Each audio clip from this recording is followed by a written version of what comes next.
Hello and welcome to the handover video for your Wellhouse Terrier Luxe. We'll start by just opening the door into the front cab, and on the passenger side below the swivel seat you will find located in here the leisure battery with the blue top there, and beside that is the vehicle battery or the leisure battery charging unit and a set of 12-volt fuses.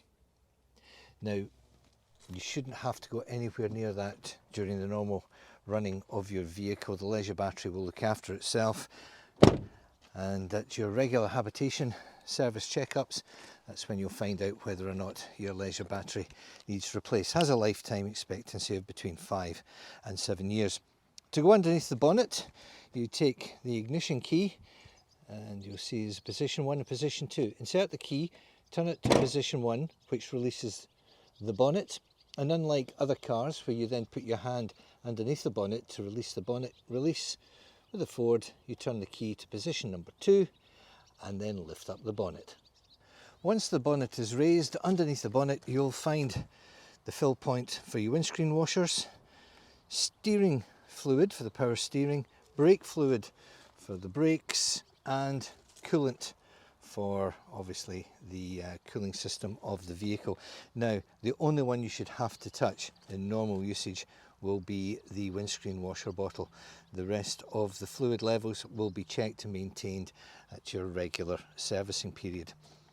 Similarly with the oil, the dipstick is down here for checking oil level, but with a vehicle of this age with regular servicing, you shouldn't ever have to go down here to the oil fill point and top up the oil. Just leave that to the technicians during your regular servicing. If for any reason you have to jump start the vehicle battery is located underneath the footwell of the cab. It's difficult to get to in an emergency, so Ford have supplied you with a positive remote post for the battery, and then you just make a good negative connection, perhaps using the engine lifting bracket down there. Moving round to the offside, the driver's side of the vehicle, underneath the vehicle you'll see behind the front wheel the exhaust from the underslung diesel heating system, and wrapped in foil the winterized freshwater tank with a blue tap on the end. That is the tap that you open to drain for the winter drain down procedure. Inside the driver's door, in the footwell, you'll find the vehicle toolbox, giving you jack and wheel nut wrench, and to the left of that the water fill point for your fresh water tank. On the near side of the vehicle, located just behind the electric step, you'll find the grey water tank with the grey tap on the end for opening to drain that over a soakaway or a drain point on a campsite. To the rear of the vehicle, inside the barn doors, where you'll see they have a safety catch that will stop the doors being caught by the wind and spun round into the side of the vehicle, causing damage to the bodywork. There is the gas locker, above it electrical cupboard, and the cassette for emptying your toilet cassette or accessing your toilet cassette to empty it. We'll start with the gas locker. Simple push button catches, open the gas locker. Inside the gas locker you'll find space in the vented space for a 6 kilogram propane bottle. To open the gas, you turn the screw valve at the top of the bottle in an anti-clockwise direction. Just above the bottle you will see 2 isolator valves. One on the left is a green one that supplies gas to the grill, and the yellow one supplies gas to the 2-burner hob. If you smell gas from either of those appliances, you can isolate the individual appliance and still continue to use the other one until you reach an engineer, or at the end of your holiday you have your gas problem, if you have one, looked at. There is a third isolator valve to the right here, and that isolates the gas supply, which you see going down this pipe and exiting the gas locker.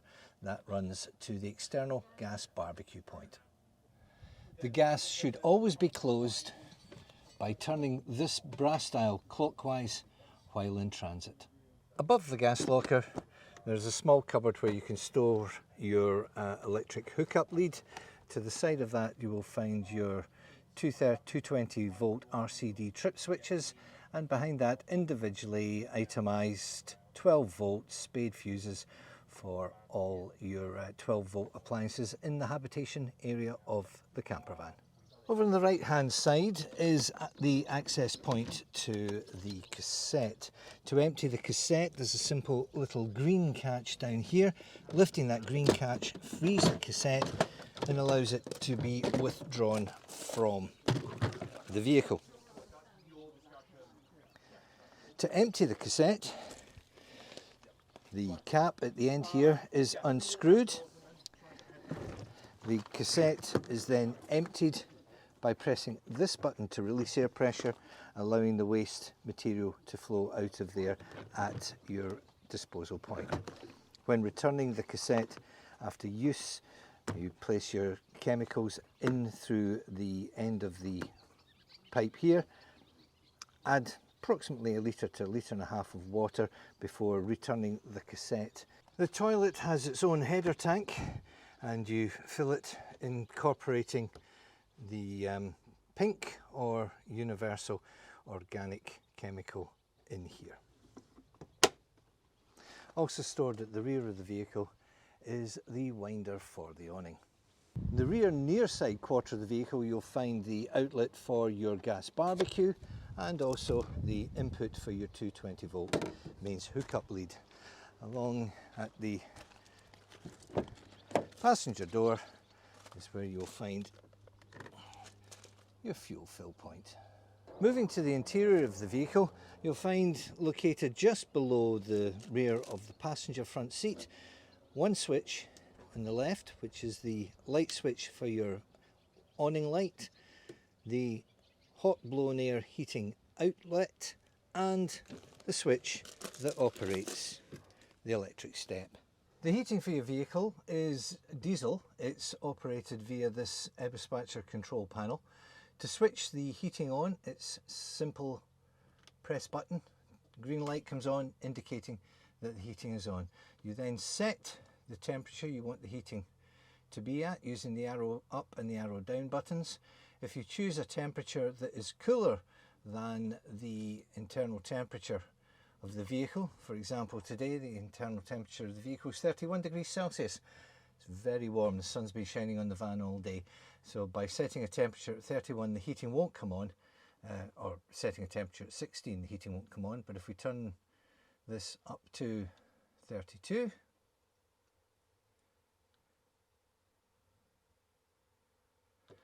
because it's 1 degree Celsius hotter than the interior of the vehicle, the heating will now switch on and bring that up to temperature. To switch the heating off, simply press that button again until the green light goes out. The fan button on the left hand side, when the heating is not switched on, will operate the blower that normally blows the warm air around the vehicle to heat the vehicle up. It'll circulate that air. It's not air conditioning, it will just move the air around, which will help cool the van down a little. The main control panel has a bank of 6 buttons. The first button is the master button. Without this on, there's no 12 volt supply anywhere within the vehicle. This button here that's marked volts is simply a check of the voltage in the battery. We're plugged into mains at the moment, so you'll see it's showing 14.3 volts. It's a 12 volt battery. If the number in here is higher than 12, it indicates that the battery is actively taking a charge from the charging unit while you're plugged into mains. There is an auxiliary circuit here. This particular vehicle doesn't have anything wired into the auxiliary circuit. It's there in case at some future time you wished to add an extra element. The water pump has to be switched on before the tap will operate. With the pump switched on, if you open the tap, cold water is pumped from the freshwater tank. It's a good habit to get into of just switching the water pump on when it's required. Although you can hear the water pump if the water pump is accidentally activated by switching the tap on when the water tank is empty and you don't notice the sound of the pump going round and round, you could burn out your pump. The next two buttons at the bottom are for two banks of lights.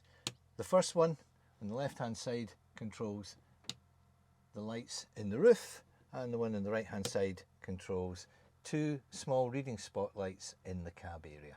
Above the cooker is a Dometic extractor fan, 2-speed, slow and fast, and a light, single and double, which shines down onto the cooker space. You have a 2-burner gas hob in this vehicle. To light it, you'll require an igniter or a match. There's no piezo lighter on this particular model of SMEV.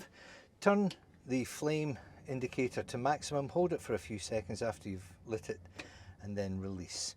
It'll work on a peep and it'll switch off. Similarly, the other one. Hold it for a few seconds to let the thermocouple come up to temperature, then release. Turn it down to peep, back up to max, and then off. Now there is no cutout on this one, so if the flame is running and you bring the lid down, this glass will get very hot and shatter. Please do not close the lid either on a very hot set of supports or a naked flame. The gas grill has a little light so that you can see what you're doing cooking wise, and again to light it you push and turn the flame to max, except we also have a piezo igniter on this one. Inside the bathroom area you'll find storage space for your table leg and tripod foot, and a standard Dometic toilet. The lid can be swiveled from side to side, and to operate you open the sluice gate into the toilet cassette, and once you've finished use, a simple press of the button at the back and the chemical and toilet flush from the cassette will flow through into your cassette.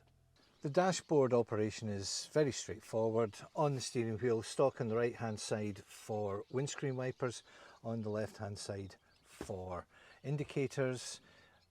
Speed control is set on the steering wheel, volume controls for the phone and down here, and to run through your trip computer on the right hand side, and on the left hand side volume and channel changes for your radio. Cab air conditioning and air vents and additional 12-volt sockets are available down here.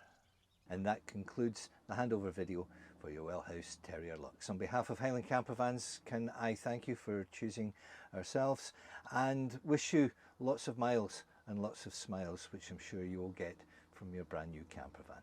If you have any questions at any point in the future, please feel free to pick up the phone and give us a call.